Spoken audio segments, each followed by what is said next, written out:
La Paz, usa sa giilang nga river town sakop ning probinsya sa Agusan del Sur.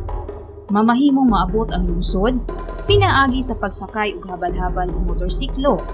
Public utility jeepney, tadla sa 30 kilometros kapin nga dalan, gikan sa lungsod sa Talapugon. Kuyugi kami, suruyon ta ang La Paz, ug atong sayron ang naangkon nga tingusbawan ug kalambuan nga natagamtaman sa mga katawhan. Luyo sa kalisod sa dalan, wala kini nahimong babag sa pag-uswag sa lungsod sa La Paz.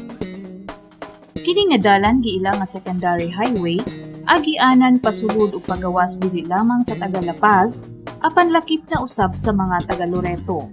Kapoy, kinakapoyan, murag di mi ganahan biyahe usahay lagi. Minus ang income tungod sa dalan sa una nga daw. Sa una og karon lahi na kay sa una ang adlaw namo sa una, mamasahero mi ginagmay ra gyud taas na nang kininto sa una. Karon murag ni minto kay murag kalima man kabalik usahay sa Talakogon.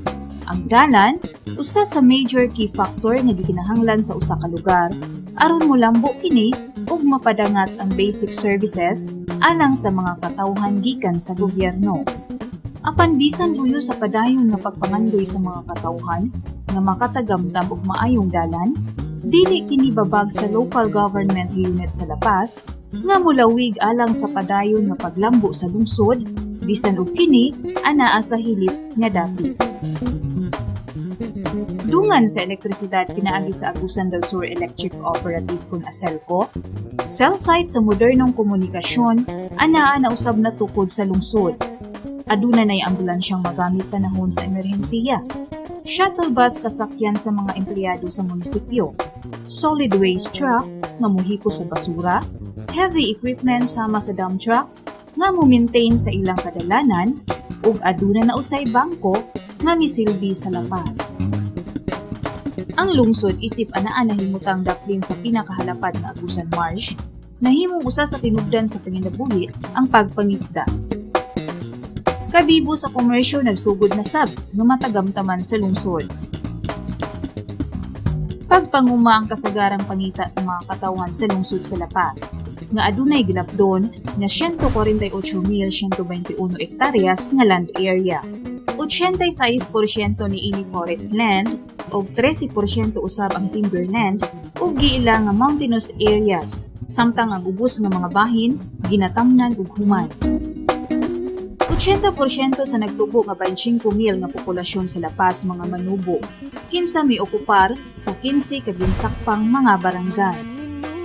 Sumala pa sa kasaysayan sa La Paz, ang manubo settlers kaniadto nahimong kultura ang pagpatay. Apan sukad nga nahimong mga Kristiyano ang mga lumulupyo niadtong 1856, pinaagi sa missionary work ni Padre Saturnino Orlos, ang tribo nagsugod sa pagtuyo uban ang kalinaw. 1935 nahimong municipal district ang La Paz.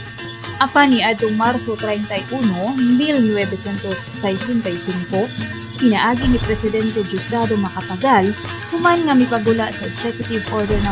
147 na deklara ang La Paz isip 4th class municipality o nahimong 1st class municipality sa dili nga dugay tungod sa talagsaong potensyal sa maong lungsod. Giangkon ni Mayor Ambrosio Lim ang kasamtangang mayor sa La Paz ngang secondary road nga mitadlas pasulod sa iyang lungsod, usa sa nanagunang problema nila. Sa iyang paglingkod isip local chief executive ni atong Junio 2010, ihatagan ni Mayor Lim og dakong tutok ang mahitungod sa agrikultura, basic services, o infrastructure projects. Sa naibawan namo, Mayor, ang budget kuno sa lungsod sa La Paz mo kapin sa 160? 160? 150 pa.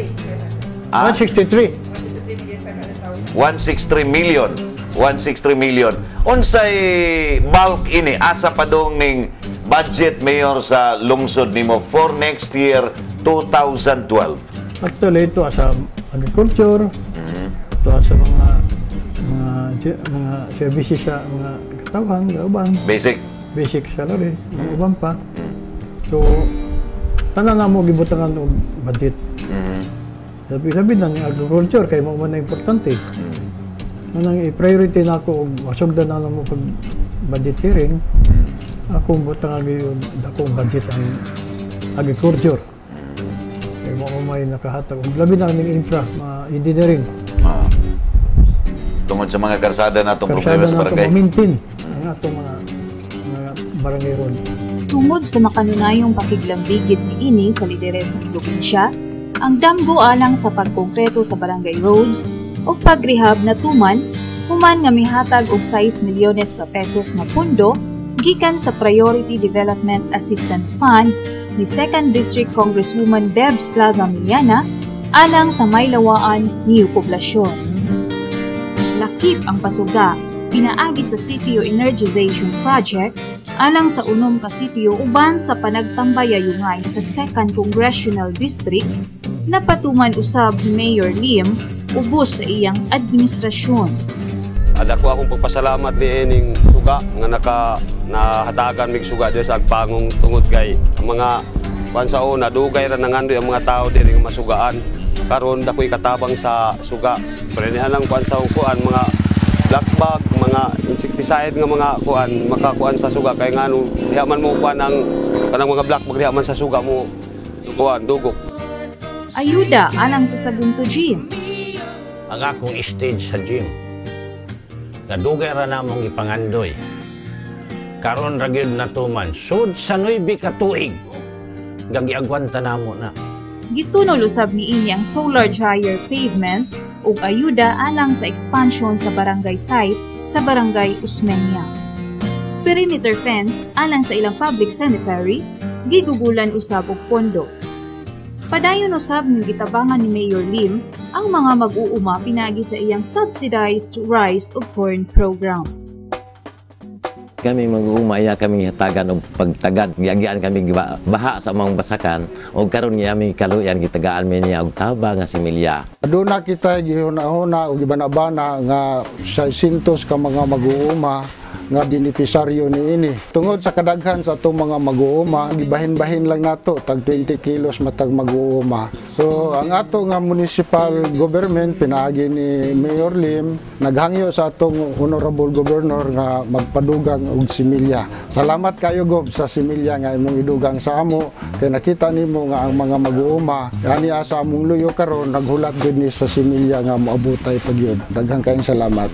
Pagpanunom og rubber, gawas sa Palkata, suportado ni Mayor Lim uban ang tinguha nga mapauswag ang panginabuhi sa mga mag-uuma diin 1 ka milyon ka pesos nga gigahin alang sa pagpamalit og rubber seedlings matag tuig.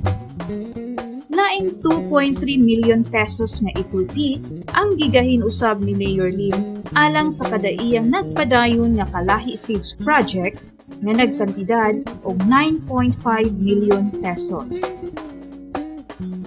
Sa natad sa edukasyon, pinaagi sa pagtuon project, 250,000 pesos ang assistance nga gitunol ni Mayor Lim alang sa katukuran sa duha ka lawak og air-conditioned pagtuon library center sa Barangay Sagunto. Human nga kini napili nga usa sa model of excellence ng probinsya. Rehabilitation of 1 Unit 2 classroom building costed to 250,000.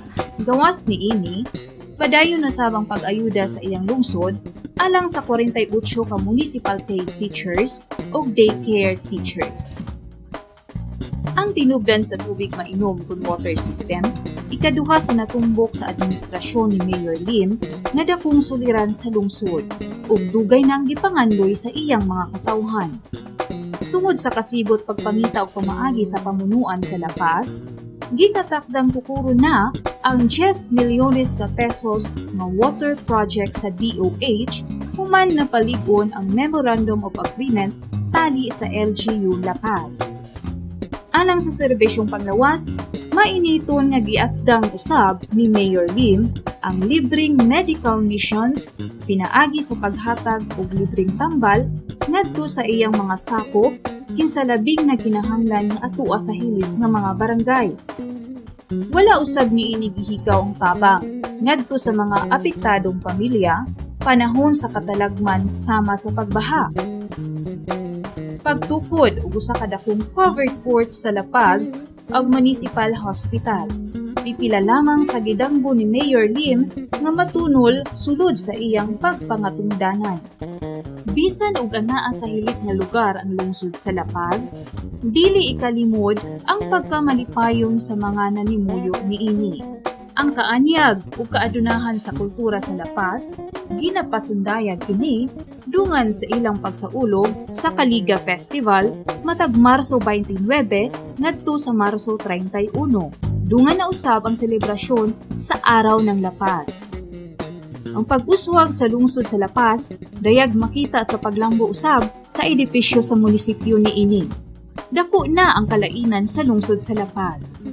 Ang bagong edipisyo karon sa La Paz, hulagway kini sa katumanan sa damgo ug mga pangandoy sa mga katawhan. Dinuyugan sa matulid ug mapadayunon nga dagan sa tingusbawan.